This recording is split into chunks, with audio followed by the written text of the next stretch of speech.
So today, the Xbox One Series X finally released, and unfortunately, I couldn't get my hands on one. I'm still trying to buy one. They're freaking sold out everywhere, it seems. However, I have seen some people slowly on Twitter tweet about GTA stuff. Here's actually one person. This is from the GTA forums. He said that he played in a 26-player lobby in the Series X, and the frame rate was butter smooth, although it is still capped at 30 FPS.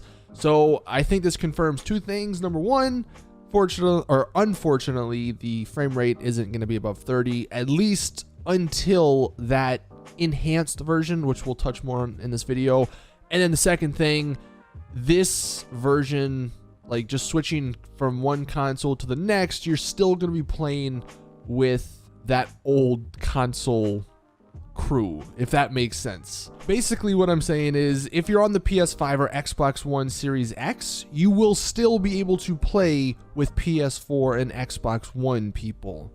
You're not in a completely separate lobby. That could all change when that standalone version of the game comes out next year and the enhanced and expanded version comes out next year, but we do not know.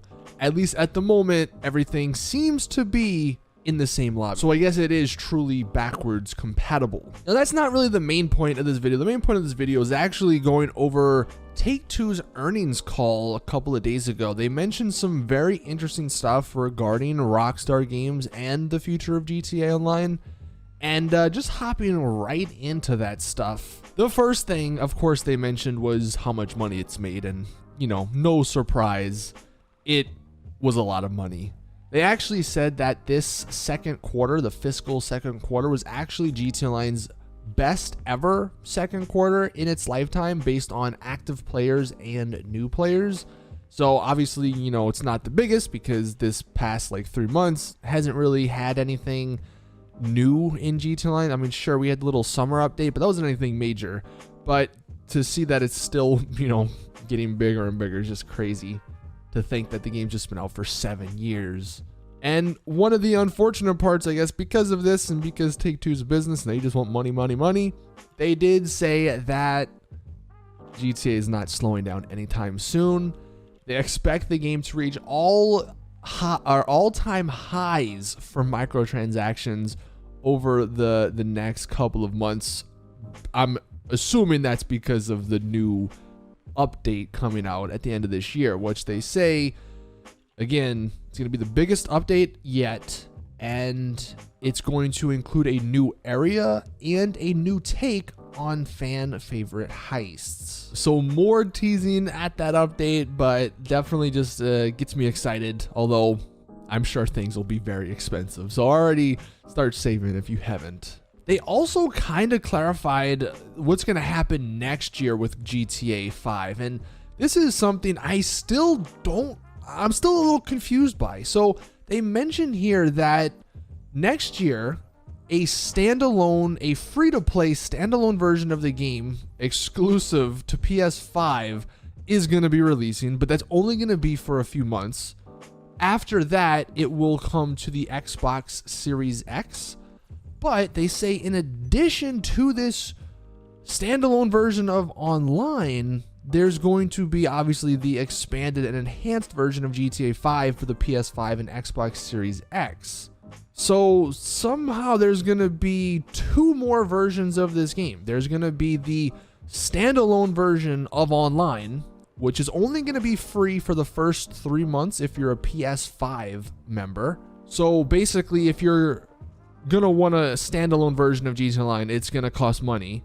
And then if you're gonna want the enhanced and expanded version of GTA 5, that's also gonna cost money. I don't know, I'm still very confused on what's gonna happen here.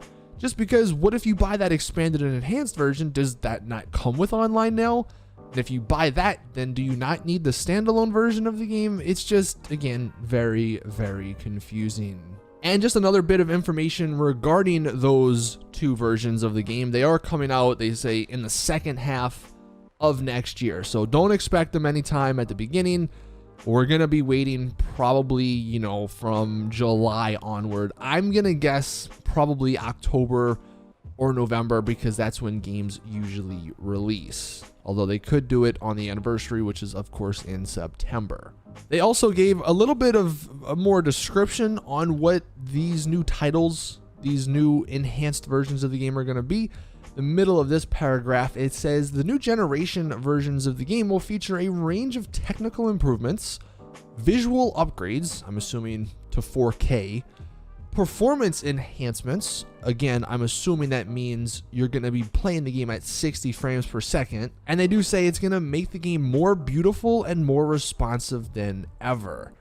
I do wonder if that also means maybe like a new weather system. That could be something that would get a lot of people to buy this new version of the game. If it's just 4K 60, I don't know if many people are going to really want that, but if it's like a new weather system, new foliage and all that stuff that, you know, kind of we got a glimpse of in Red Dead Redemption 2, that could be worthwhile.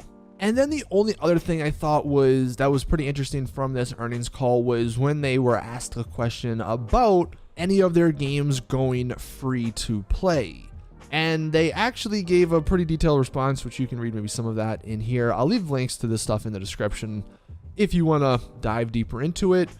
But the bottom paragraph is kind of the main point. He says that the CEO basically stated that he likes the idea of tethered free to play, which is basically what we have now. Like it says, you buy the single player for $60 or I guess $70 now that next gen's going higher with game prices.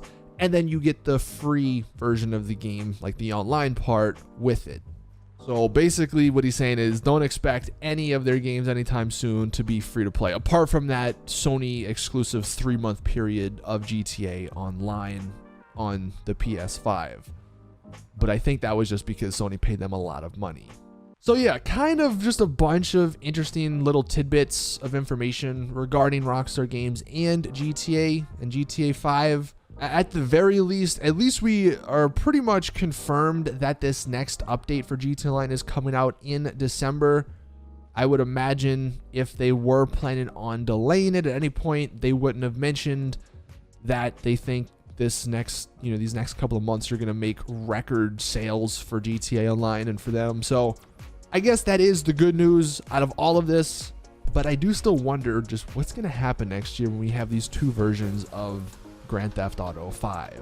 Of course, if we learn any more, I will let you guys know, so hit that subscribe button if you're new around here. But thank you all for watching. Please drop a like if you did enjoy, subscribe for more GTA content, and as always, I'll see you guys in the next one.